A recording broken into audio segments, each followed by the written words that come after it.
Hello, ladies and gentlemen. Welcome to today's video. My name is Marquise Tuiasosopa. Let's begin. All right, so the first round of the draft has concluded. I'm a little late filming this video because essential employee, so I don't have the luxury of just doing this whenever I want. I got to make time for it, so that's why you're seeing this a little bit late. The second round is about to start in about 20 minutes, so I'm going to hurry up, get my reactions to the first round out, and tell you a little bit about what I think of these picks.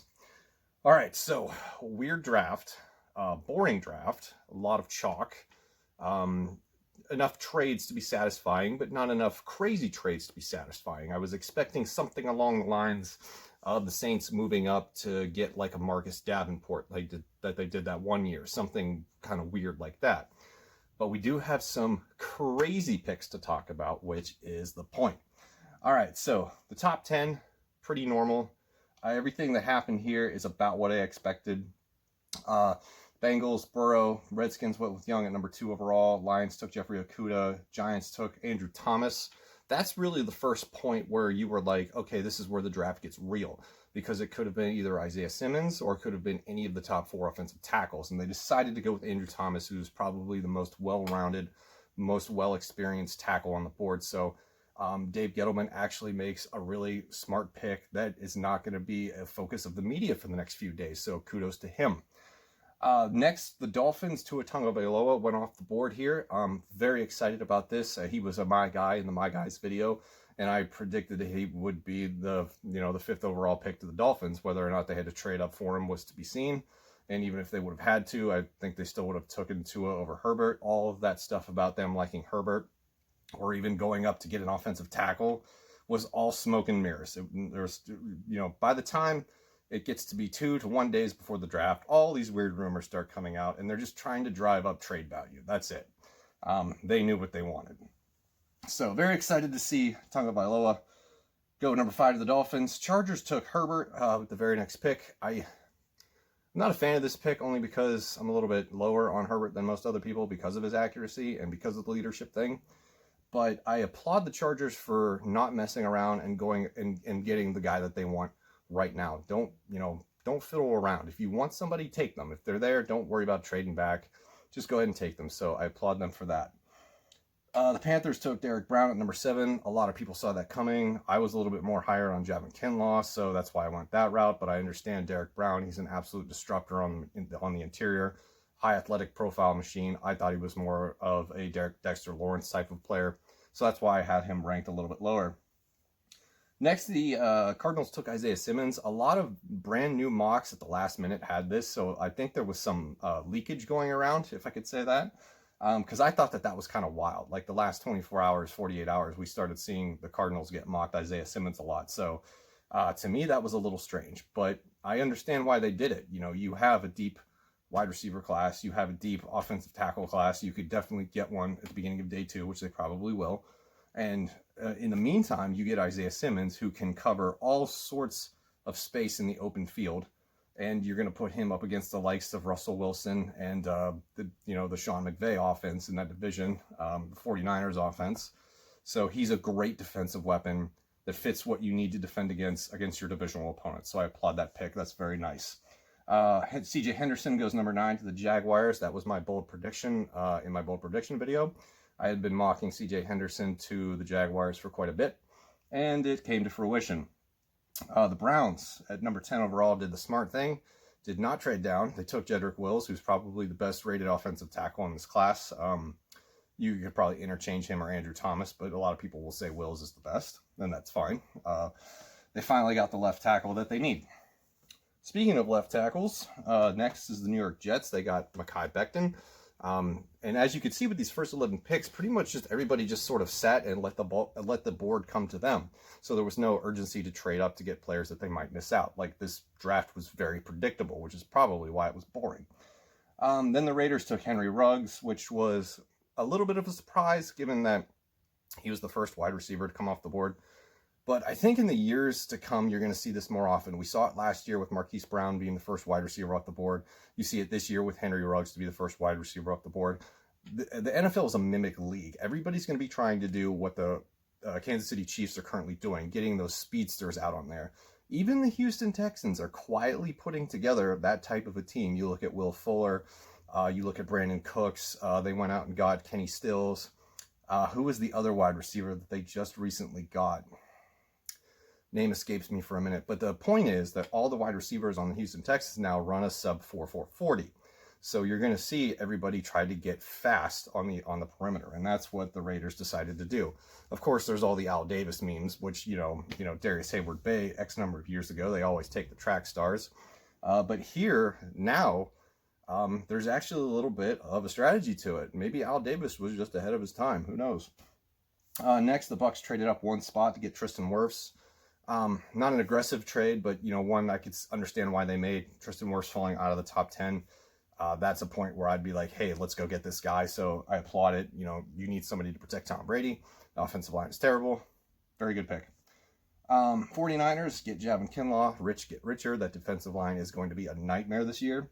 Broncos get Jerry Jeudy. So it's not the Alabama receiver that we all had mocked to them, but still a very good wide receiver, and he'll play well with Courtland Sutton.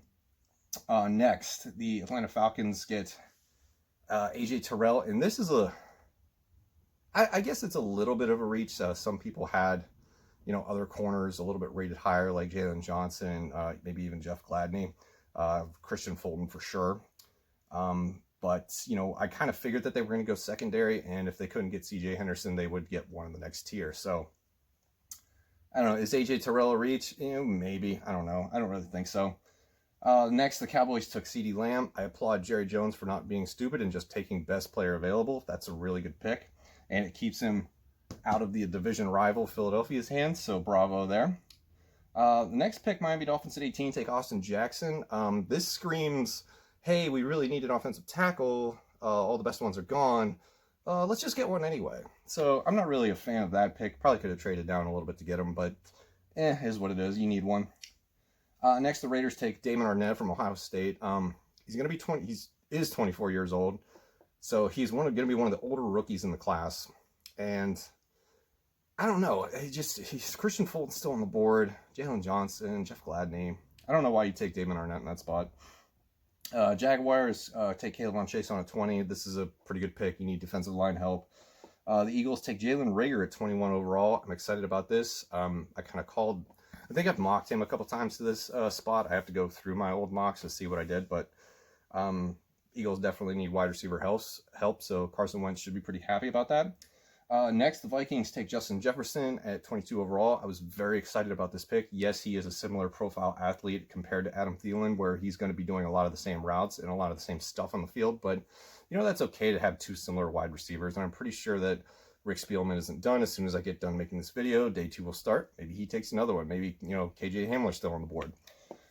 Next, the Chargers trade back into the first round for Kenneth Murray, and this pick I don't understand.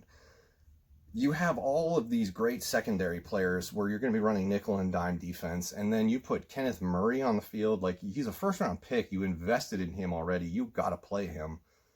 I don't know what the point of that is, especially giving up a second and a third for this. I would give this pick an F. I'm sorry. Next, the Saints take Cesar Ruiz at 24 overall. That's okay.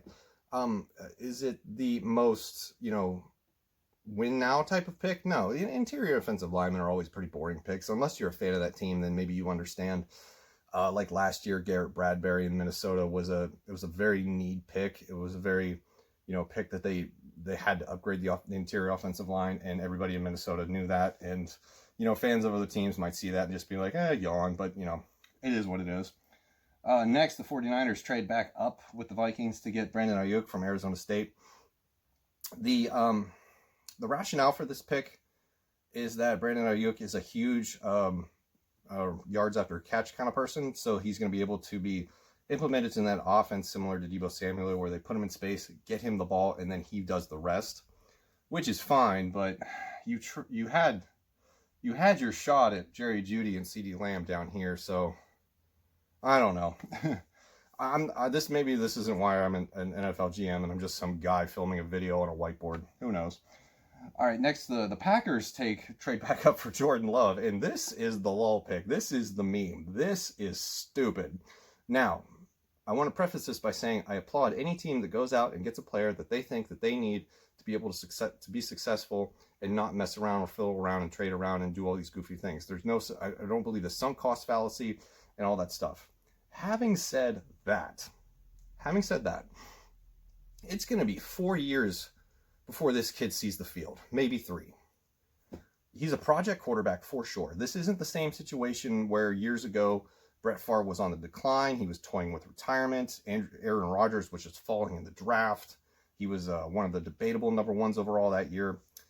I like Jordan Love. I really do. I think he could be successful, but man, this is a gamble. This is a huge gamble. They have more picks to make yet. They'll probably get somebody like T. Higgins in the second round to sort of, smooth out the wound, but I don't know about this. This evaluation is going to have to be flawless because this is the type of pick people lose jobs over. So I think that's my take on the Jordan Love pick. Next, the Seahawks take Jordan Brooks, linebacker from Texas Tech. What are you doing?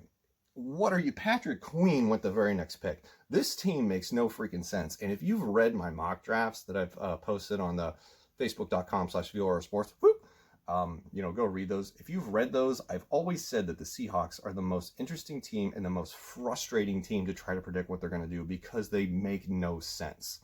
In the last few years, you've had Rashad Penny in the first round. When you have Chris Carson, then they went with LJ Collier, and now they go with Jordan Brooks, who's a day 3 prospect. I don't get it. You could have had Patrick Queen. You could have had Willie Gay Jr. You could have had Malik Harrison. What are they doing? And here's the thing. If Russell Wilson is not on this team is bad, okay? The offensive line's not great. They've lost the Legion of Boom. That whole thing is gone. That whole era has come and gone. If Russell Wilson was not on this team would be 5-11 every year. It's amazing. Next, the Ravens take Patrick Queen. I've already mentioned that sort of. That's a very Ravens pick. Titans take Isaiah Wilson to replace the departed Jack Conklin. Isaiah Wilson, I think in this spot is a little bit of a reach. I mean, I've seen the last few weeks I saw people talking him up as being a first-round pick, and I get it. But I think that, I don't know, I think they could have went Yetur Gross-Matos here for edge rusher. We'll see what they do in the second round. Next, the Dolphins take Noah Igbinoghene and Igbinoghene. I got to learn how to say that. And what they've done here is something that I've said before. You take something that you have that's a strength and you make it stronger, and that's what they did. They were just like, well, we've got a really good secondary. Let's just make it elite, and that's what they've done here. So I applaud that 100%. Next, the Vikings take Jeff Gladney at 31 overall after trading back. Love it. Thank you, Rick Spielman, for giving me the player that I've been eyeing for the last month. I think he's going to come in and do wonders for us. And then the Chiefs round out the first round, not listening to my advice and taking a running back because, as I've said before, and I'm going to continue to say, running backs don't matter. And Clyde Edwards-Helaire, I think the comp that I saw was Brian Westbrook, so maybe that's what they see in him. I don't know. But anyway, that's going to wrap it up for my thoughts on the first round. Second round's about to start. I'm going to go watch that. Thank you guys very much for watching, and I'll see you in the next one.